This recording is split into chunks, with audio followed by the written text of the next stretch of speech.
दोस्तों, क्या आपने कभी सोचा है कि अगर सारी पावर सिर्फ एक ही इंसान या एक ही ग्रुप के पास हो तो क्या होगा? शायद शुरुआत में सब सही लगे, पर बाद में झगड़े और टेंशन बढ़ जाती हैं।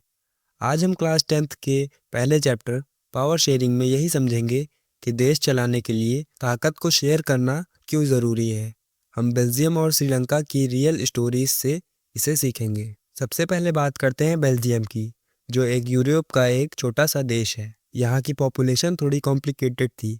इस वजह से 1950s और 60s में दोनों ग्रुप्स के बीच काफ़ी टेंशन बढ़ गई, पर बेल्जियम ने लड़ने के बजाय एक बहुत समझदारी वाला रास्ता चुना। बेल्जियम में 59% लोग फ्लेमिश रीजन में रहते थे, जो कि डच स्पीकिंग थे, और 40% लोग वेलोनिया रीजन में रहते थे, जो कि फ्रेंच स्पीकिंग लोग थे, और 1% लोग जर्मन स्पीकिंग थे। लेकिन उनकी कैपिटल ब्रुसेल्स में 80% फ्रेंच लोग थे और 20% डच स्पीकिंग लोग थे। यही है बेल्जियम की इथनिक कंपोजिशन। अब हम पढ़ेंगे द बेल्जियन मॉडल। बेल्जियम ने अपने कॉन्स्टिट्यूशन को 4 बार बदला ताकि सब मिलजुल कर रह सकें।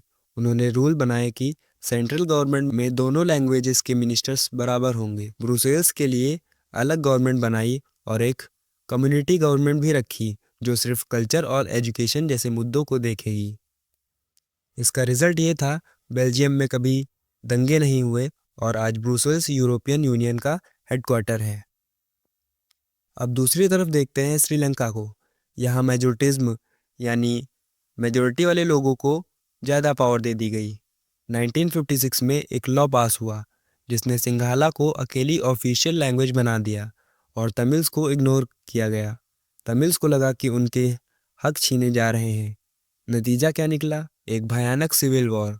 सिविल वॉर का मतलब होता है जब एक ही कंट्री के अंदर लोग लड़ रहे हो आपस में, जिसने देश को सालों पीछे ढकेल दिया। अब हम श्रीलंका की एथनिक कंपोजिशन को देख लेते हैं।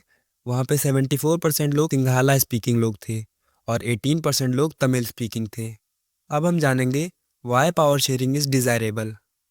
तो हमने क्या सीखा? पावर शेयरिंग दो वजह से ज़रूरी है। पहला है प्रूडेंशियल रीज़न, यानी समझदारी का सौदा, क्योंकि इससे लड़ाई, दंगे, झगड़े कम होते हैं और स्टेबिलिटी आती है। दूसरा रीज़न है मोरल रीज़न, यानी लोकतंत्र की आत्मा। एक सच्ची डेमोक्रेसी वही है जो लोगों को पूछकर पावर शेयर की जाए। अब हम जानेंगे फॉर्म्स ऑफ पावर शेयरिंग।